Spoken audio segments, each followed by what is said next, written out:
할렐루야 고등부 주일 예배를 시작하겠습니다. 사도신경으로 우리의 마음을 고백하며 주님께 나아가겠습니다. 나는 전능하신 아버지 하나님, 천지의 창조주를 믿습니다. 나는 그의 유일하신 아들, 우리 주 예수 그리스도를 믿습니다. 그는 성령으로 잉태되어 동정녀 마리에게서 나시고 본디오 빌라도에게 고난을 받아 십자가에 못 박혀 죽으시고 장사된 지 사흘 만에 죽은 자 가운데서 다시 살아나셨으며 하늘에 오르시어 전능하신 아버지 하나님 우편에 앉아 계시다가 거기로부터 살아있는 자와 죽은 자를 심판으로 오십니다. 나는 성령을 믿으며 거룩한 공교회와 성도의 교제와 죄를 용서받는 것과 몸의 부활과 영생을 믿습니다. 아멘. 할렐루야. 이 시간에 우리 주님을 함께 찬양하면서 나아가겠습니다. 저번 주에도 함께 했던 찬양인데요. 희망의 노래 함께 우리 고백하며 주님께 나아가겠습니다.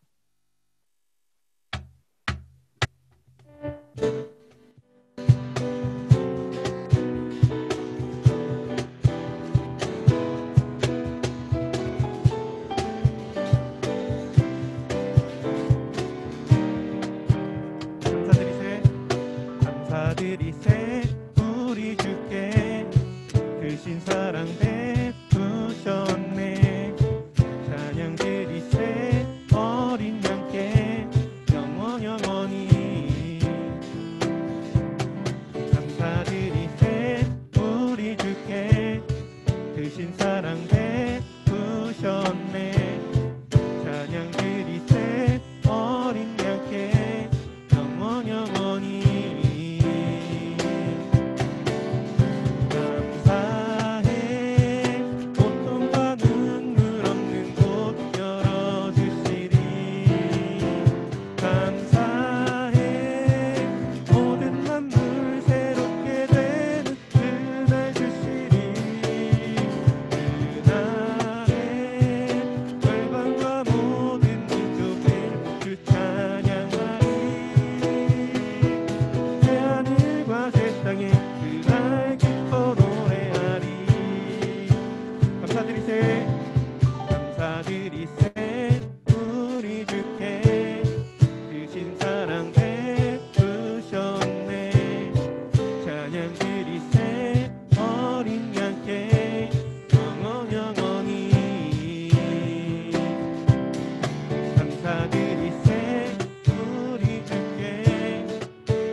주님, 예배를 함께 드리며 나아가게 해주심에 감사드립니다.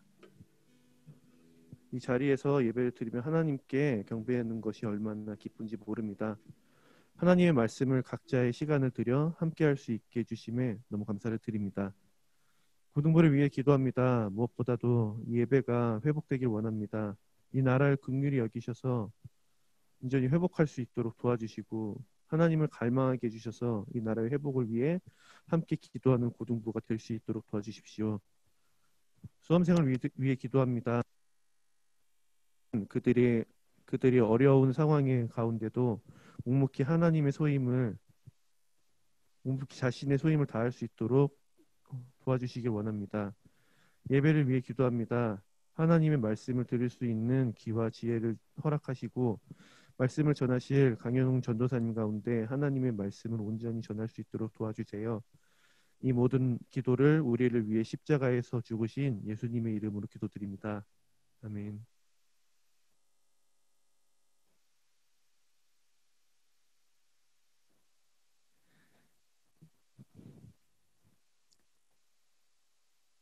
오늘 하나님께서 우리에게 주신 말씀은 출애굽기 15장 1절부터 12절입니다. 출애굽기 15장 1절부터 12절입니다. 이제 말씀을 봉독하겠습니다. 하나님의 말씀을 경청하십시오. 이때 모세와 이스라엘 자손이 이 노래로 여호와께 노래하니 일러스되 내가 여호와를 찬송하리니 그는 높고 영화로우심이요 말과 그 탄 자를 바다에 던지셨음이로다.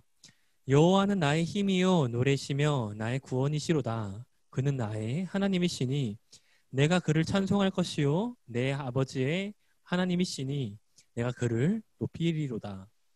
여호와는 용사시니 여호와는 그의 이름이시로다. 그가 바로의 병거와 그의 군대를 바다에 던지시니 최고의 지휘관들이 홍해에 잠겼고 깊은 물이 그들을 덮으니 그들이 돌처럼 깊음 속에 가라앉았도다. 여호와여 주의 오른손이 권능으로 영광을 나타내시니이다. 여호와여 주의 오른손이 원수를 부수시니이다. 주께서 주의 큰 위엄으로 주를 거스르는 자를 엎으시니이다. 주께서 진노를 바라시니 그 진노가 그들을 지푸라기 같이 사르니이다. 주의 콧김에 물이 쌓이되 파도가 언덕같이 일어서고 그 큰 물이 바다 가운데 엉기니이다. 원수가 말하기를 내가 뒤쫓아 따라잡아 탈취미를 나누리라. 내가 그들로 말미암아 내 욕망을 채우리라. 내가 내 칼을 빼리니 내 손이 그들을 멸하리라 하였으나 주께서 바람을 일으키심에 바다가 그들을 덮으니 그들이 거센 물에 납같이 잠겼나이다. 여호와여 신 중에 주와 같은 자가 누구니이까? 주와 같이 거룩함으로 영광스러우며 찬송할 만한 위엄이 있으며 기이한 일을 행하는 자가 누구니이까? 주께서 오른손을 드신즉 땅이 그들을 삼켰나이다. 아멘. 할렐루야. 오늘도 우리 인사로 시작하겠습니다. 여러분 샬롬. 샬롬. 샬롬. 세상에서 샬롬 소리가 납니다. 또 샬롬 인사 나눠주셔서 감사합니다. 오늘 예배 하울링이 좀 나네요. 네, 감사합니다. 오늘 찬양 시간에 조금 달랐던 게 있었는데 뭔지 느끼신 분이 있나요? 좀 어려울 수 있어요. 바로 우리 은수쌤이 가운을 쳐주셨습니다. 예, 그래서 은수쌤이 매번 줌으로 함께 인사를 샬롬을 나누다가 여기서 예배당에서 함께 샬롬을 나누고 있네요. 말씀을 들어가기에 앞서서 여러분들에게 하루는 어떤가요? 제가 이 질문을 써놓고 이런 질문이 다 있냐 저도 참 민망하게 생각을 했는데 그러니까 일주일 중에 하루를 정해봅시다. 화요일 정도로 해서 화요일에 살아갔을 때 그 다음에 집에 와서 누웠을 때 하루를 돌아보면 어떤 생각이 들곤 했나요? 화요일에 어땠지? 이렇게 어떤 상황인지는 다르겠지만 밤에 자기 전에 누워서 하루를 돌아볼 때 오늘 진짜 하루가 너무 길었다 라고 느끼든지 아니면은 벌써 자야 할 시간이네 너무 아깝다 라고 느끼든지 이렇게 생각이 들곤 하겠죠. 주로 하루가 길었다라든지 하루가 너무 짧았다라든지 이런 맥락일 것 같습니다. 어쩌면 굉장히 중요한 약속을 하루 이틀 정도 앞뒀다면 시간은 더욱 안 갈 테고 바삐 살다가 집에 와서 이제 좀 유튜브나 보려고 뭐 넷플릭스나 보려고 했다면 벌써 내일을 위해 자야 할 시간이라니 하며 좀 안타깝겠죠. 자야 한다는 것 자체가. 그렇다면 질문을 좀 바꿔서 여러분들 이 근래에 반년 정도 어땠나요? 돌아보니 보람된 반년을 보냈나요? 여기 계신 선생님들의 대부분은 저도 포함이고요. 반년 정도 돌아보면 그게 벌써 반년 전이야? 이런 생각이 주로 들 겁니다. 나이가 들면서 시간이 빨리 간다라는 말을 한다고 하잖아요. 저도 고등학생 때는 하루가 진짜 길었어요. 왜 이렇게 하루가 안 끝나지? 라는 생각을 자주 했던 것 같은데 요즘 돌아보면은 왜 벌써 하루가 끝나 있지? 라는 생각을 많이 하는 것 같습니다. 나이가 들수록 시간이 빨리 간다라는 것 자체에는 과학적으로 증명된 건 없습니다. 그러나 과학자들이 이런 이유 때문에 시간이 빨리 갈 것이다 라고 가설들을 세워놨대요. 대표적으로 어렸을 때는 뇌에게 굉장히 새로운 경험들이 많죠. 근데 나이가 들수록 이 새로운 경험들은 익숙한 것이 되어서 뇌가 느끼기에 이거는 스킵해도 돼 이렇게 느낀다고 합니다. 그러니까 고등학교 때 친구를 새로 사귀면은 너무 새로운 인간관계가 시작되니까 또 공부하는 것들 세상의 여러 가지 것들이 너무 신선하니까 뇌에게 새로운 자극이어서 이러한 정보들을 곱씹으면서 하루가 천천히 가는 느낌이지만 또 나이가 들어서는 만났던 사람 또 만나고 했던 일 또 하고 이러니까 하루가 무상하게 지나가는 느낌이라는 거죠. 이 가설은 번지 점프를 할 때나 우리 교통사고를 당하려고 할 때 다들 주마등이 스쳐 지나간다라는 말을 하잖아요. 이런 것도 갑작스럽게 떨어지는 경험 또 사고 나는 그 순간 너무 많은 정보를 뇌가 처리해야 돼가지고 시간이 천천히 가는 느낌이 드는 것이다 라고 말하기도 하더라고요. 근데 또 다른 가설은 있습니다. 위에 했던 가설과 유사한데 각각 사람에게는 1년의 무게감이 다르다라고 하더라고요. 그러니까 여러분들은 17살, 18살이죠. 그러니까 여러분은 1년이 17번째 1년인 거예요. 18번째 1년이고 그런데 30살에게는 이 1년이 30번째 1년입니다. 그래서 여러분들에게는 17분의 1, 18분의 1 정도인 1년의 무게감과 30살인 사람에게 30분의 1의 무게감은 거의 2배 차이 나죠. 그러니까 17분의 1인 17살인 여러분들이 18살인 여러분들이 시간이 더 천천히 가게 느껴지는 것이다 라는 가설도 있습니다. 또 마지막 하나는 우리가 지금 상황에서 뒤를 돌아봤을 때 우리가 기억하는 것들의 무게감 차이라고 하더라고요.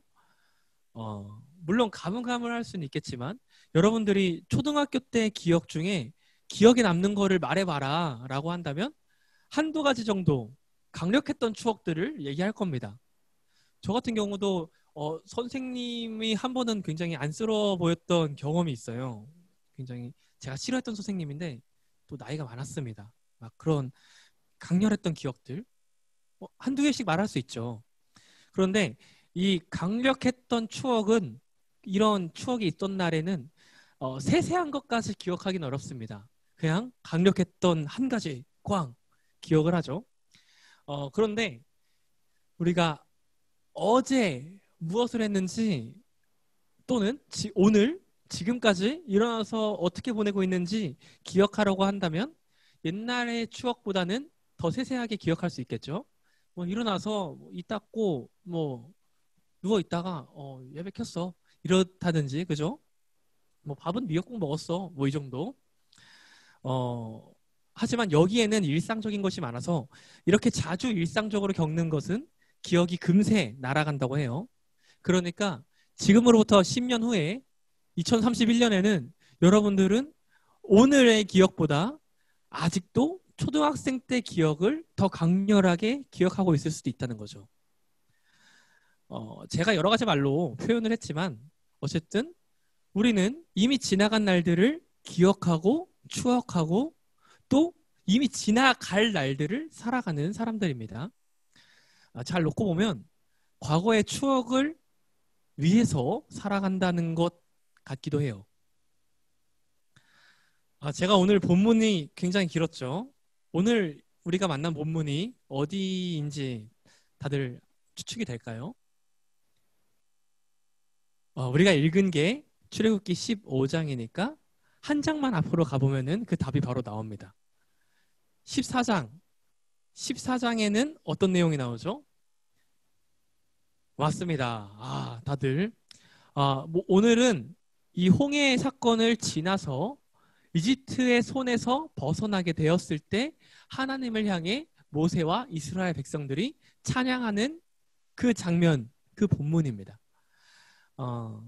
장자 죽음 재앙 이후에 우리가 지난주에 6월절을 살펴봤는데 이 장자 죽음 재앙 이후에 바로는 모세에게 꼴도 보기 싫으니까 이스라엘 민족 데리고 빨리 나가 이렇게 말을 하죠. 그리고 이스라엘 백성들은 탈출합니다.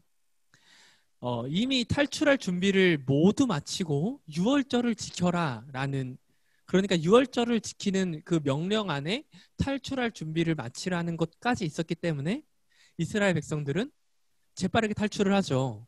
그리고 약속의 땅, 가나안 땅을 향해 가는데 하나님께서는 이스라엘 백성들을 홍해 앞으로 인도하십니다. 동시에 마음이 바뀐 바로는 이집트 최정예 병사들을 모두 이끌고 다시 이스라엘 백성들을 추격하죠. 홍해 앞에 놓였을 때 바로의 군대가 다가온다는 소식을 듣습니다. 그때 하나님은 모세에게 지팡이를 들어라 말씀하시고 모세가 하나님의 말씀에 순종하자 홍해가 갈라집니다. 그리고 홍해를 건너게 되죠. 이어서 뒤따라오는 이집트 병사들이 홍해를 건널 때 이스라엘 백성들은 모두 홍해를 건넜고 홍해의 물이 이집트 병사들을 뒤덮죠. 그래서 이 승리에 대한 것을 오늘 모세가 찬양합니다. 여호와를 찬송하리니 그는 높고 영화로우시며 말과 그 탄 자를 바다에 던지셨음이로다. 오늘 우리가 읽은 것처럼 모세는 모든 영광을 하나님께 돌립니다. 하나님이 우리를 위해 싸우신다. 이집트의 모든 병사들과의 싸움은 우리가 한 것이 전혀 없고 오롯이 하나님께서 행하셨다. 그는 홍해를 건너기 전에도 비슷한 말을 했어요.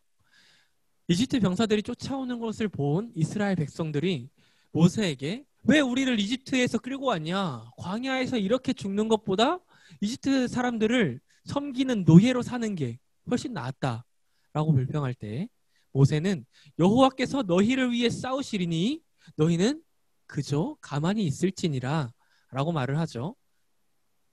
그리고 그의 믿음대로 홍해를 건너며 하나님께서는 인간이 예상했던 방법을 벗어나셔서 승리를 이스라엘 백성에게 주셨습니다.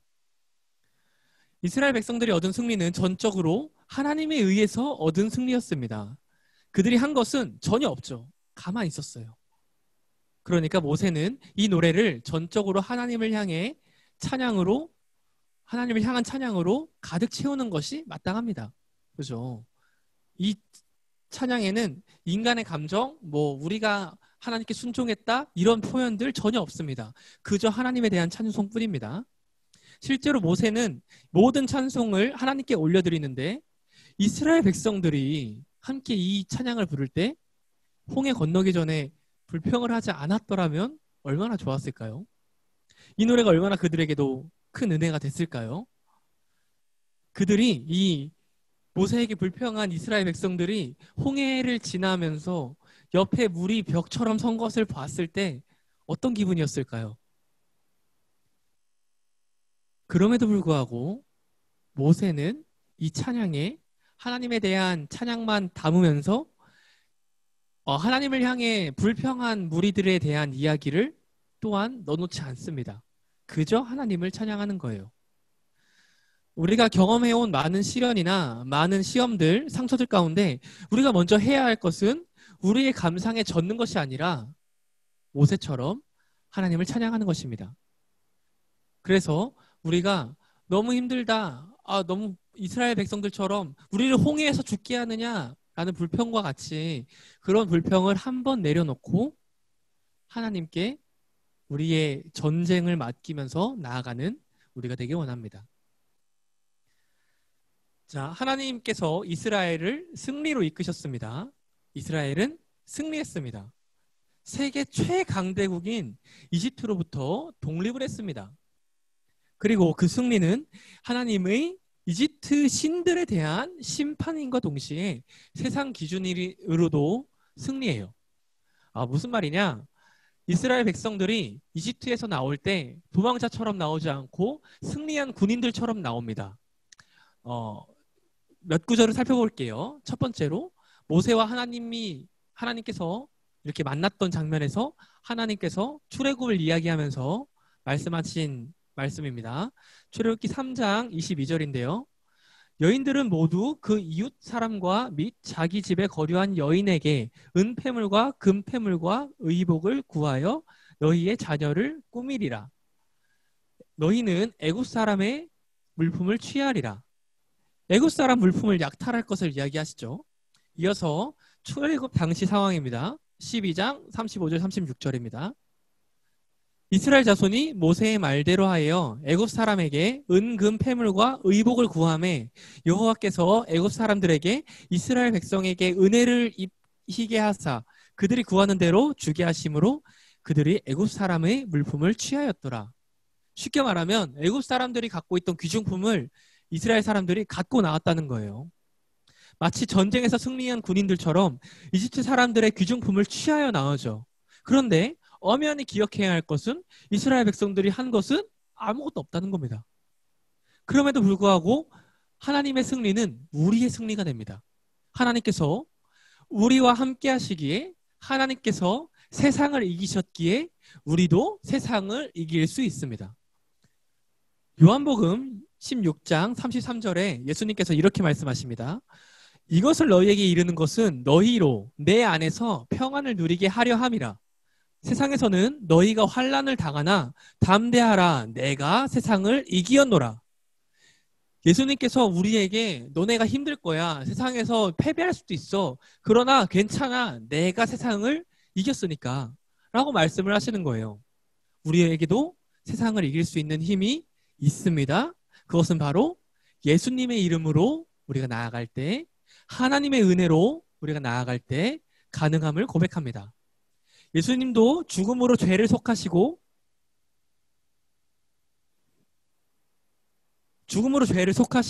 부활로 세상을 이기셨습니다. 우리에게도 이러한 승리가 허락될 줄 믿습니다. 그런데 그래서 이스라엘 백성들이 이 은금 폐물을 챙겨 나왔죠. 이 이스라엘의 승리는 광야에서 이스라엘의 발목을 붙잡는 사건의 단초가 됩니다. 시내산에서 있었던 사건입니다. 출애굽기 32장 1절부터 4절까지를 제가 읽겠습니다. 백성이 모세가 산에서 내려옴이 더딤을 보고 모여 백성이 아론에게 이르러 말하되 일어나라 우리를 위하여 우리를 인도할 신을 만들라. 이 모세 곧 우리를 애굽 땅에서 인도하여 낸 사람은 어찌 되었는지 알지 못함이니라. 아론이 그들에게 이르되 너희의 아내와 자녀의 귀에서 금고리를 빼내어 내게로 가져오라. 모든 백성이 그 귀에서 금고리를 빼어 아론에게로 가져가매 아론이 그들의 손에서 금고리를 받아 부어서 조각칼로 새겨 송아지 형상을 만드니 그들이 말하되 이스라엘아 이는 너희를 애굽 땅에서 인도하여 낸 너희 신이로다 하는지라. 애굽에서 노예였던 이스라엘 백성들이 금송아지를 어떻게 만들었을까요?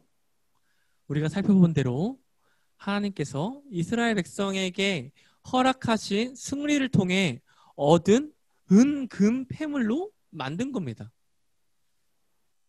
우리에게는 하나님의 승리를 누릴 권리가 있고 또 그 승리를 기뻐하고 세상에 자랑해야 할 의무가 있습니다. 그러나 하나님께서 우리를 승리하게 하셨는데 우리는 하나님께서 승리하게 하신 그 은혜를 어떻게 사용합니까? 우리는 이 이스라엘 백성으로부터 교훈을 얻어야 할 것입니다. 우리가 행한 것은 아무것도 없으나 하나님께서 우리를 또한 승리하게 하셨음을, 우리는 그 승리 앞에 온전히 하나님만을 찬양해야 함을 고백합시다. 우리네 신앙을 보면 우리가 우리의 살아갈 길을, 우리의 미래와 우리의 비전을 모두 하나님께 맡기자라는 신앙을 많이 강조합니다. 예를 들어서 하나님, 제 미래를 모두 하나님께 맡깁니다. 제가 주님 뜻대로 살 수 있도록 주님 용기와 힘을 주세요. 이렇게 비슷하게요. 저만 해도 여기까지 제가 전도사로 서 있는 것 자체만 해도 하나님께서 인도하실 것을 믿고 나아왔기 때문에 여기까지 왔음을 고백해요. 그런데 오늘 우리가 또 한 가지 반드시 알아야 할 신앙의 모습이 오늘 본문에 있다고 생각합니다. 이스라엘 백성들은 최소한 홍해를 건너기 전까지는 어쩌면 광야 생활을 하는 내내 하나님을 온전히 신뢰하지 못했습니다. 홍해 앞에 선 이스라엘 백성들은 왜 우리를 죽게 하느냐, 이렇게 죽게 하느냐, 차라리 노예로 사는 게 나을 뻔했다 라고 했지만 홍해를 건너고 나서 홍해를 바라보며 이스라엘 백성들은 이집트로부터 그들을 해방시킨 하나님을 찬양했습니다. 우리의 신앙도 그런 모습이 많지 않나요? 아브라함처럼 하나님, 제가요, 하나님께서 보여주실 땅으로 하나님께서 인도하신 대로 다 믿고 나갈게요 하고 어떤 일이 벌어질지 모두 맡기는 신앙도 있고, 오늘 이스라엘 백성들처럼 어떻게 될지 전혀 알지 못한 채 뒤돌아봤는데 노예에서 해방시키셨고, 뒤를 돌아봤는데 홍해를 건너게 하셨고, 뒤를 돌아봤는데 나의 가장 큰 대적인 이집트 병사들을 다 물리치셨고, 그런 하나님의 모습을, 하나님의 은혜를 발견하는 신앙도 있습니다. 혹자는 말하죠. 우리는 하나님을 전적으로 신뢰해야 돼. 어떻게 하나님을 의심할 수 있어? 그런데요, 모든 것이 다 지나고 돌아보니 보이는 것도 있습니다. 그러니까 우리는 의심도 필요해요. 의심이란 마음이 우리에게 드는데 어떡합니까? 사사기를 볼 때에도 기드온이라는 용사가 나타나죠. 하나님을 의심합니다. 2번이나 의심합니다. 그래서 2번이나 하나님을 시험합니다. 사사기 6장 17절입니다. 기드온이 그에게 대답하되 만일 내가 주께 은혜를 얻었사오면 나와 말씀하신 이가 주 되시는 표징을 내게 보이소서. 무슨 뜻이에요? 정말 당신이 하나님이면 내가 믿게 하세요. 내가 당신을 믿게 만드세요. 하나님이니까요. 이렇게 말을 한다고요. 그러고도 죽지 않은 게 참 다행이죠. 성경의 위대한 용사 기드온도 이렇게 의심을 하는데 우리라고 어떻겠어요? 우리도 의심할 수밖에 없는 존재입니다. 우리는 우리의 미래에 대해서 불안해하고 이스라엘 백성들처럼 우리 앞에 놓인 시련 가운데 우리가 홍해를 어떻게 건너? 라고 불평할 수도 있죠. 그럴 수밖에 없는 사람입니다. 내가 그걸 어떻게 해? 난 못해. 난 그냥 지금 만족하며 살 걸 그랬어. 라고 생각이 들 수도 있죠. 단지 우리가 해야 할 것은 이 의심하는 마음 가운데 이 의심까지도 하나님께 맡기고 뚜벅뚜벅 걸어가는 우리가 되길 우리가 바랍시다. 그래서 돌아봤더니 하나님의 은혜였구나. 돌아봤더니 모든 것이 내 힘으로 된 건 아무것도 없고 내가 승리한 것은 하나님께서 나를 이끄셨기에 가능했구나 라고 고백하는 우리가 되길 원합니다. 우리가 인생을 추억하게 될 때 우리에게 역사하신 하나님의 은혜가 굵직굵직한 추억으로 있기 원합니다. 이스라엘 백성들에게 홍해가 그랬던 것처럼요. 우리의 삶의 모든 순간을 하나님과 동행하기 원합니다. 때로는 하나님의 존재가 너무나도 희미하게 느껴질지라도 우리의 의심까지도 하나님께 맡기며 담대히 나아가는 우리가 되길 소망합니다. 우리가 나중에 돌아보니 모든 싸움에 하나님께서 함께 하셨구나. 내가 하나님을 향해 걸어가는 줄 알았더니 하나님께서는 나의 모든 걸음에 함께 하셨구나. 추억하며 하나님께 찬송 올리는 우리 모두가 되길 축복합니다.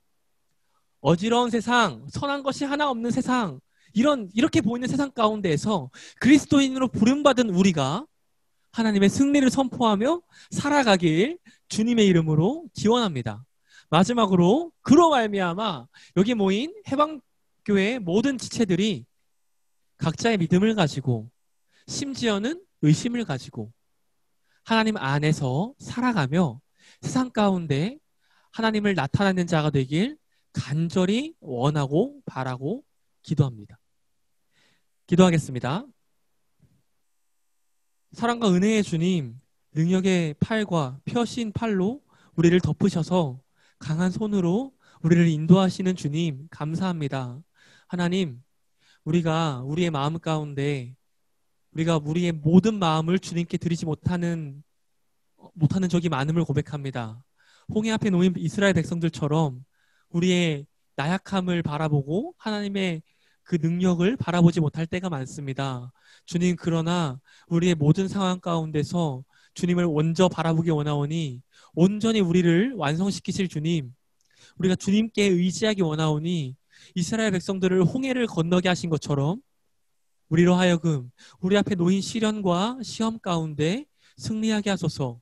그로 말미암아 주님께서 허락하신 승리가 우리가 교만하여 우리 안에 우리의 죄악을 먼저 우리의 죄된 모습을 주님께 드리지 못하고 내려놓지 못하고 우리가 죄인으로 살아가는 것이 아니라 주님의 은혜로 주님의 의의를 입은 자로 의인으로 그리스도인으로 세상 가운데 주님의 승리를 선포하며 살아갈 수 있도록 함께하여 주옵소서.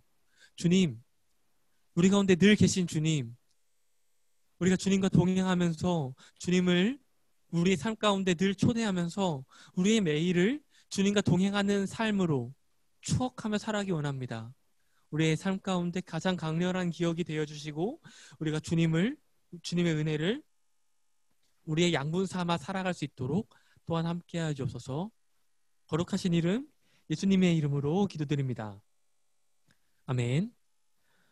예수님께서 가르쳐 주신 기도를 하시고 예배를 마치겠습니다. 하늘에 계신 우리 아버지, 아버지의 이름을 거룩하게 하시며 아버지의 나라가 오게 하시며 아버지의 뜻이 하늘에서와 같이 땅에서도 이루어지게 하소서. 오늘 우리에게 일용할 양식을 주시고 우리가 우리에게 잘못한 사람을 용서하여 준 것 같이 우리 죄를 용서하여 주시고 우리를 시험에 빠지지 않게 하시고 악에서 구하소서. 나라와 권능과 영광이 영원히 아버지의 것입니다. 아멘.